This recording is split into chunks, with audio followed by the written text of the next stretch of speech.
Hello friends, स्वागत है आपका आपके अपने यूट्यूब चैनल ज्ञान प्लस पर। भारत का भूगोल में कृषि पिछले पार्ट में हम कर रहे थे, लेकिन किसी वजह से मुझे वीडियो रोकना पड़ा था, तो वो नहीं हो पाए थे पूरा। लेकिन अब वहाँ उसी के आगे हम यहाँ पे करेंगे। तो पिछले में हमने धान तक कर लिया था, अब हम गेहूँ की बात करेंगे। तो गेहूँ के लिए बात करेंगे तो गेहूँ क्या है हमारा, कितना टेम्परेचर है गेहूँ के लिए, कौन सी दशाएँ होती हैं, ये हम देखेंगे यहाँ पे।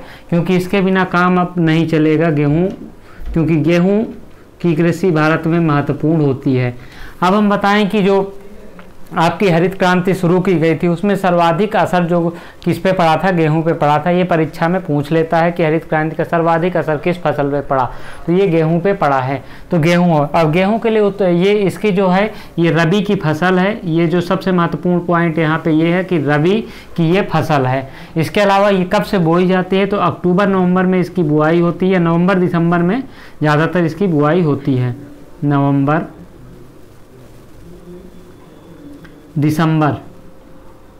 दिसंबर में इसकी बुआई होती है। बुआई के समय इसको कम टेम्परेचर यानी कि इसको 15 से 18 डिग्री तापमान की आवश्यकता होती है। तो तापमान की बात करते हैं तो 15 डिग्री सेल्सियस से 18 डिग्री सेल्सियस इसकी बुआई के समय तापमान चाहिए। गेहूं के लिए अधिक वर्षा की ज़रूरत नहीं होती। अगर इसके 80 सेंटीमीटर की भी वर्षा पर्याप्त होती है। तो वर्षा की बात कर लेते हैं। वर्षा 80 सेंटीमीटर, 80 से 100 आप कह सकते हैं, 100 सेंटीमीटर पर्याप्त है। कटाई के समय इसको अधिक तापमान चाहिए होता है, क्योंकि इसको फसल पकने के लिए तापमान की अधिक आवश्यकता। तो कटाई के समय मार्च अप्रैल में जानते हैं कि तापमान इंडिया में बढ़ जाता है, तो ये 22 डिग्री सेल्सियस से क्या हो जाता है, एबव चला जाता है कटाई के समय। तो ये चीज़ आपको यहाँ पे कॉन्सेप्ट याद रखना है कटाई के समय। अब उत्पादन में कौन कौन से राज्य हैं, तो ये इसकी हम बात कर लेते हैं। तो उत्पादन में जो गेहूं के उत्पादन में नंबर 1 पे यूपी है, आपका यूपी। दूसरे स्थान पे आपका पंजाब है। यूपी, पंजाब और हरियाणा, ये 3 गेहूं के प्रमुख उत्पादक राज्य हैं भारत में, और सबसे ज़्यादा उत्पादन यूपी में होता है गेहूं का। तो ये इसके जो नॉर्मल दशाएं हो गई, ये आपकी शीतोष्णकटिबंधीय फसल होती है, गेहूं कहलाती है। ये भी कहीं कहीं आपके तीनों मौसम में बोई जाती है, लेकिन ये मेनली जो है ये रबी की फसल है, यानी कि सर्दियों में बोई जाती हैं, या जहाँ कम टेम्परेचर होता है वहाँ पे ही बोई जाती है। तो ये चीज़ें यहाँ पे देख ली हमने। नवंबर दिसंबर, तापमान, वर्षा। विश्व की बात करें तो चाइना नंबर 1 उत्पादन पे है गेहूं में, चाइना। उसके बाद आपका इंडिया दूसरे स्थान पे है। तो ये चीज़ यहाँ पे आपको ध्यान रखना है कि ये आपकी क्या हो गई। अब इसकी ये विश्व के जो देश हैं उत्पादन में। अब इसके अलावा इसकी हम जो बात करते हैं किस्मों की बात कर लेते हैं।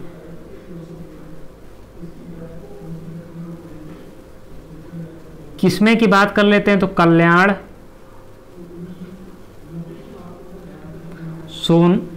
कल्याण हो गया, सोना हो गया, सोनालिका हो गया। अगर इसकी हम बात करते हैं कल्याण, सोना, सोनालिका के अलावा अगर हम बात करेंगे तो राज 30। इस प्रकार से इसकी कुछ प्रमुख जो हैं किस्में हो गई। ये परीक्षा में यहाँ से पूछ लेता है, तो आपको चीज़ों को ध्यान रखना है कि यहाँ पे कैसे आपको चीज़ों को करना है। तो यहाँ पे गेहूं को हमने कर लिया है। गेहूं से लगभग इतना ही प्रश्न बनने की संभावना जो जताई जाती है, यहीं से प्रश्न बनेंगे। गेहूं से इससे ज़्यादा बनने की संभावना नहीं। तो ये हमारा गेहूँ का हो गया।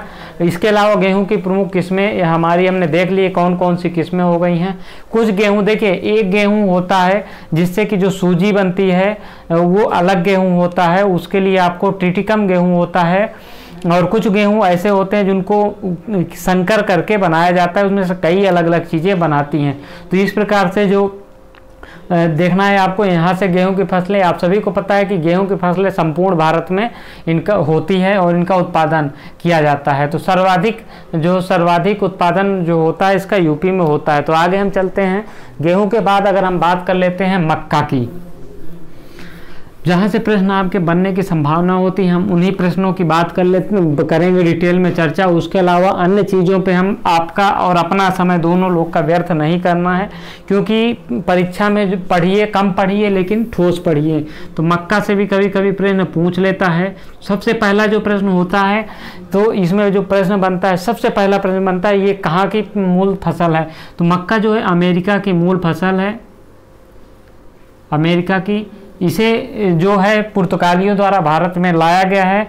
तो मक्का के बारे में आप ये जानते हैं, इसके लिए जो टेम्परेचर की आवश्यकता होती है 21 से 27 डिग्री तापमान की हम बात कर रहे थे, तो 21 से 27 डिग्री सेल्सियस इनको टेम्परेचर की आवश्यकता होती है। वर्षा, इनके लिए अधिक वर्षा की आवश्यकता नहीं होती है।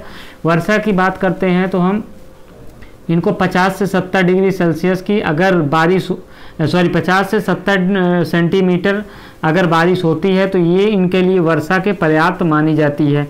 यह लगभग सभी, यह मूलतः जो खरीफ की फसल है, लेकिन यह सभी ऋतुओं में बोई जाती है भारत में। सभी ऋतुओं में मुख्यतः खरीफ की फसल है, ये चीज़ आपको ध्यान देना है, खरीफ के, लेकिन मूलतः जो है सभी ऋतुओं में इसको बोया जाता है, ऋतुओं में बोया जाता है। तो ये चीज़ यहाँ पे आपके लिए देखिए महत्वपूर्ण चीज़ें क्या हो गई हैं, यहाँ से ये हो गई हैं। यह अमेरिका की मूल फसल है, तो ये चीज़ आपको यहाँ पे ध्यान देना इसका। सर्वाधिक मक्का को उत्पादन की बात करें तो जो मोटे अनाज हैं इनके उत्पादन की अगर हम बात करते हैं तो आंध्र प्रदेश आपका पहले स्थान पे है। आंध्र प्रदेश के बाद असम है, वेस्ट बंगाल है, इनके मक्का के उत्पादन में जो प्रमुख स्थान रखते हैं। तो ये चीज़ मक्का से हो गई, मक्का से इतने ही प्रश्न बनते हैं। तो चलिए अब हम बात कर लेते हैं अरहर की। अरहर जो है दलहनी फसल है और भारत में की महत्वपूर्ण फसल है, क्योंकि हम लोग दाल में जो यूज करते हैं, दालों की बात आती है तो सबसे पहले आपके मन में अरहर की बात आती है। तो अरहर के लिए देखिए ये खरीफ की फसल है और 1 वर्षीय फसल है। ये प्रश्न पूछ लेता है अरहर कितने समय की फसल है, 6 महीने की, 1 साल की, 3 महीने की। तो अरहर जो है ये खरीफ में बोई जाती है, यानी कि अधिक बारिश में बोई जाती है। इसमें 1 वर्षीय फसल है, याद रखिएगा, परीक्षा में कभी अगर प्रश्न पूछ ले तो आपको कंफ्यूज नहीं होना है। 1 वर्षीय फसल है अरहर। ये प्रमुख दलहनी है, इसमें नाइट्रोजन, इसके जड़ों में नाइट्रोजन का बंधक होता है, इसलिए ये क्या होता है, जड़ों को मजबूती प्रदान, यानी कि मिट्टी को ये बांधते हैं और मिट्टी इससे क्या होती है, उपजाऊ होती है।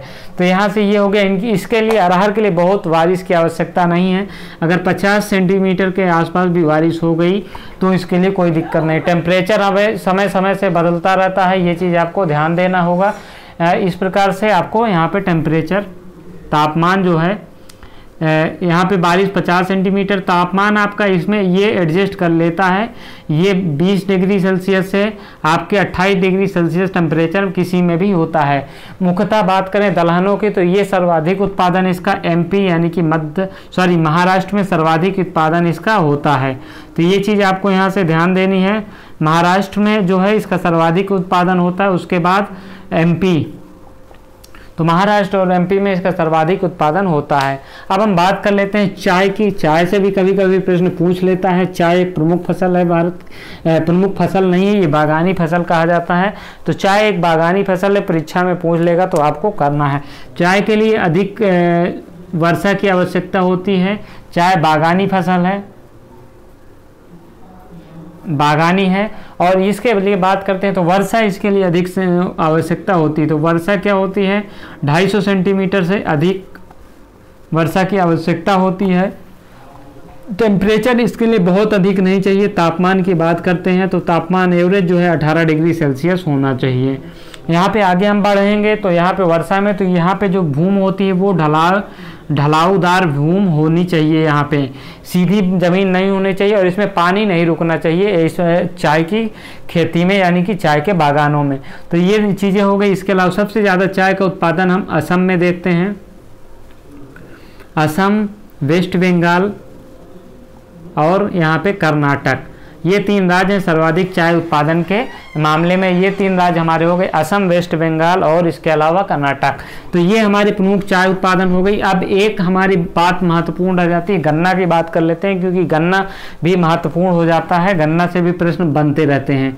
तो गन्ना, जिसे कि हम शुगर केन कहते हैं, इसे अगर हम बात करते हैं यहाँ से, तो गन्ना के अगर हम बात करें तो गन्ना के लिए जो अधिक बारिश की आवश्यकता नहीं होती है, फिर भी इसके लिए 100 सेंटीमीटर के आसपास बारिश होने की ज़रूरत रहती है। इसकी हम बात करते हैं, 100 सेंटीमीटर इसमें बारिश होती है। यह भी खरीफ की फसल मानी जाती है।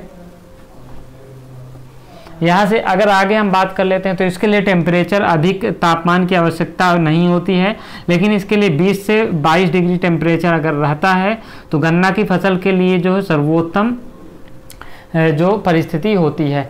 गन्ना के लिए वर्षा तो ठीक ठाक मात्रा में चाहिए, कम वर्षा से भी यहाँ काम नहीं चलेगा। लेकिन इसके अलावा अगर हम बात करते हैं तो ये भारत के सर्वाधिक जो है यूपी में होती है, उसके बाद महाराष्ट्र में होता है, उसके बाद कर्नाटक में। तो गन्ना से संबंधित ये जो महत्वपूर्ण है कर्नाटक, ये लगभग पूरे वर्ष गन्ना की बुआई होती, कटाई होती है। लेकिन मूलतः ये जो इसकी अगर हम बात कर लेते हैं तो ये मार्च अप्रैल में इसकी, अप्रैल मई में इसकी बुआई होती है और अक्टूबर नवंबर के आसपास, दीपावली के आसपास इसकी कटाई होती है। तो ये चीज़ यहाँ से आपको याद रखना है। तो ये गन्ना हो गई। अब हम बात करते हैं भारत के कौन से राज्य किन खाद्यान्नों में नंबर 1 है, इसलिए हम यहाँ पे देखना जरूरी है, क्योंकि अब यहाँ पे खाद्यान्न देख लेते हैं। खाद्यान्न का नाम हम यहाँ पे लिख लेते हैं, खाद्यान्न। उसके अलावा राज्य यहाँ पे देख लेते हैं राज्य। अब यहाँ पे हम देख लेंगे राज्य में प्रथम मतलब फर्स्ट स्थान पे कौन सा राज्य होगा, सेकंड स्थान पे कौन राज्य होगा और थर्ड स्थान पे, क्योंकि ये तीनों नंबर्स एग्जाम में पूछ लेंगे तो आपके लिए फंसाने वाला काम हो जाएगा।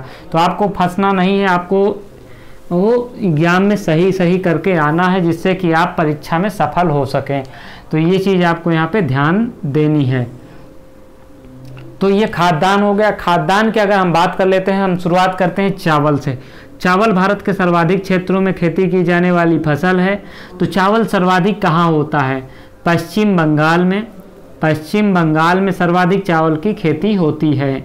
उसके अलावा दूसरे स्थान पे अगर हम बात करते हैं तो दूसरे स्थान पे आपका अपना यूपी यानी कि उत्तर प्रदेश होता है। तीसरे स्थान की बात करते हैं तो पंजाब में, हालांकि चावल के लिए उपयुक्त दशाएं नहीं हैं, फिर भी यहाँ अधिक कृषि होती है, यहाँ बारिश कम होती है, नहरों के द्वारा सिंचाई के माध्यम से यहाँ पे चावल की खेती अच्छी खासी यहाँ पे क्षेत्र में, कम क्षेत्र में बोया जाता है, लेकिन उत्पादकता यानी कि प्रति हेक्टेयर उत्पादन की जो मात्रा है वो काफ़ी अधिक होने के कारण पंजाब जो है प्रमुख स्थान पे आ जाता है।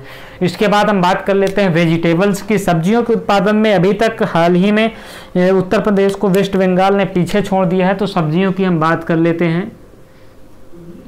परीक्षा में ये प्रश्न बन सकता है क्योंकि ये अपडेट हुआ है। तो अभी तक यूपी था, लेकिन अब यहाँ पे क्या हो गया है, वेस्ट बंगाल हो गया है, यानी कि आपका पश्चिम बंगाल हो गया है। दूसरे स्थान पे यूपी होगा, क्योंकि पहले स्थान पे अभी तक यूपी था, अब इसको क्या हो गया, रिप्लेस कर दिया गया। तीसरे स्थान पे है यूपी का पड़ोसी राज्य मध्य प्रदेश यानी कि एमपी। तो चावल हो गया आपका और सब्जी हो गई। इसके आगे अगर हम बढ़ेंगे तो अब गेहूं की बात करते हैं। गेहूं हमारे लिए महत्वपूर्ण फसल हो जाती है, क्योंकि हम रोटी का सेवन ज़्यादा करते हैं। खासकर पंजाब में रोटी का बहुत ज़्यादा उपयोग किया जाता है। तो कहाँ होती है, तो यूपी में यानी कि उत्तर प्रदेश में सर्वाधिक, उसके बाद एमपी में, उसके बाद पंजाब में, जो तीसरे नंबर पे पंजाब होगा, यहाँ पे सर्वाधिक चावल की खेती की जाती है। इस प्रकार से आपको ध्यान देना है। गन्ना की बात करते हैं तो गन्ना अभी हमने डिटेल में भी देखा था, लेकिन हम यहाँ पे देख लेते हैं सर्वाधिक यूपी में होती है।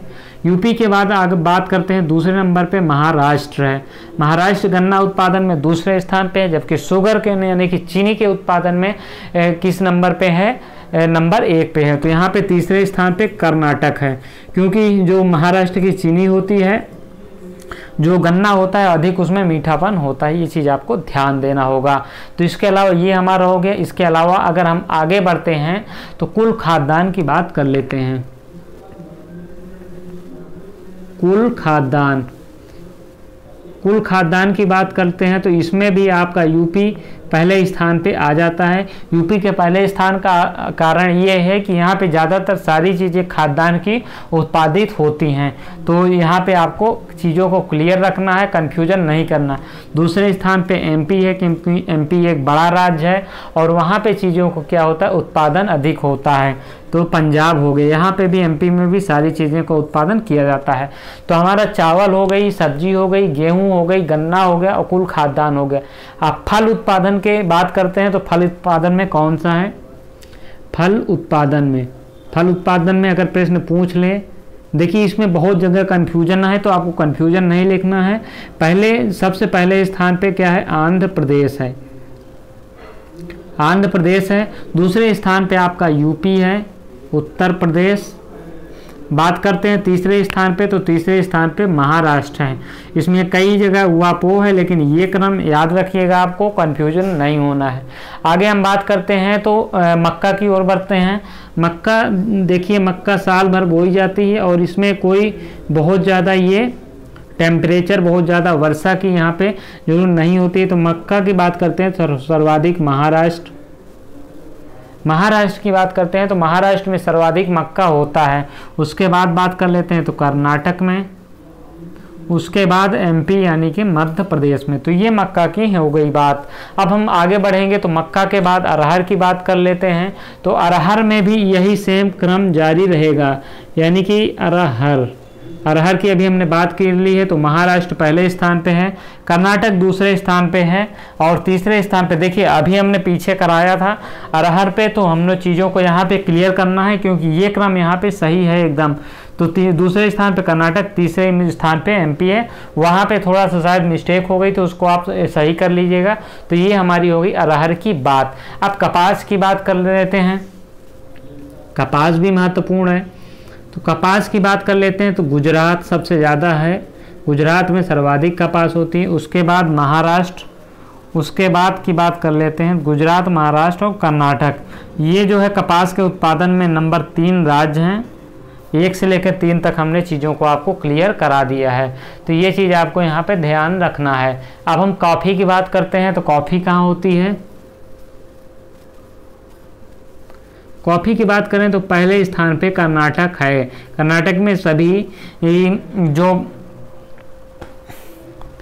कर्नाटक जो है कॉफ़ी के उत्पादन में सर्वाधिक प्रथम स्थान रखता है। इसके अलावा बात करें तो कॉफ़ी से संबंधित जो रिसर्च सेंटर है वो कर्नाटक की राजधानी हैदराबाद में है। तो ये चीज़ आपको यहाँ से याद रखना है, कन्फ्यूजन नहीं होता है। दूसरे स्थान पे केरल है, तीसरे स्थान पे तमिलनाडु है। तो याद रखना है आपको, चीज़ों को एकदम क्लियर रखना है। तमिलनाडु, तो कोई भी कंफ्यूजन नहीं होना चाहिए एग्जाम से पहले। अगर कोई कंफ्यूजन हो यहाँ पे तो आप कमेंट बॉक्स में हमसे पूछ सकते हैं क्लियरली। उसके अलावा तिलहन की बात करते हैं तो तिलहन की देख लेते हैं।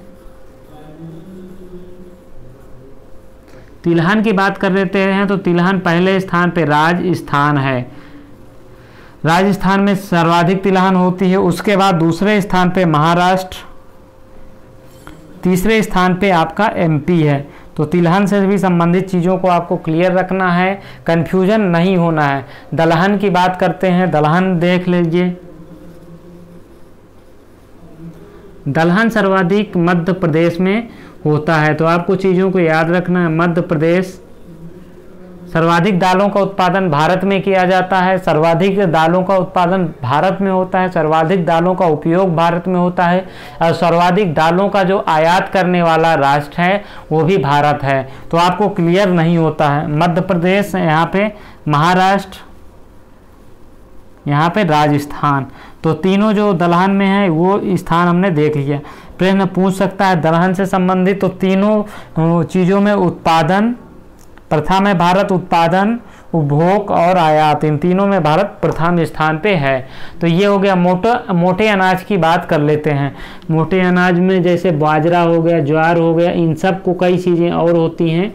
तो यहाँ से प्रश्न अगर पूछ लेता है तो आपको क्या करना है। तो यहाँ पे मोटे अनाज में राजस्थान पहले स्थान पे है, दूसरे स्थान पे आपका यूपी है आपका, तीसरे स्थान पे महाराष्ट्र है। तो ये प्रमुख जो उत्पादन हो गए हैं। चाय में अगर पूछ ले तो असम, वेस्ट बंगाल और तमिलनाडु हो गया। तो ये जो ज़्यादातर चीज़ें हैं, यहाँ से जो प्रश्न बनेंगे अगर उत्पादन में तो यहीं से बनेंगे, इसके बाहर से बनने की संभावना नहीं है। इसलिए आपको इतना चीज़ें याद करके रखना है, कोई कन्फ्यूजन नहीं है। 2 से 3 बार हमने जो प्रथम स्थान पे है लगभग उनको एक साथ रखने की कोशिश की है, जिससे कि आपको कन्फ्यूजन ना हो कि ये। तो इसमें आप चावल के अलावा बाद अगर सब्जी, गेहूँ और गन्ना, कुल खाद्यान्न में इसको एक साथ आप याद कर सकते हैं। गेहूँ, गन्ना और कुल खाद्यान्न में यूपी है।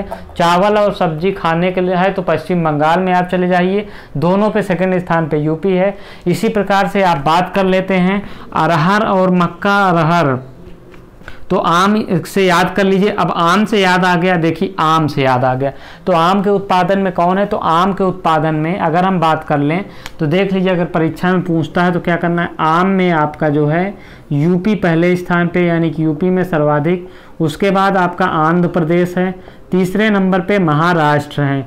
तो यहाँ पे आपको चीज़ों को याद रखना है, कभी कभी ये आम से भी पूछ लेता है, तो आपसे क्लियर होना है, यहाँ से कोई कंफ्यूजन नहीं रखना है।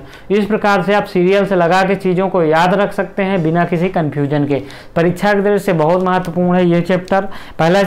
पहला वीडियो हम एक साथ जो कराने की कोशिश किए थे, लेकिन किसी विघ्न के कारण हम नहीं करा पाए, लेकिन अब ये दूसरा पार्ट आपका कृषि से संबंधित चीज़ें लगभग खत्म होती हैं। बहुत जल्दी हम भारत विश्व का भूगोल शुरू कर रहे हैं, तो जुड़े रहिए हमारे साथ और देखते रहिए इसी तरह हमारे चैनल को सब्सक्राइब और वीडियो को लाइक शेयर करना मत भूलिएगा। Thank you very much.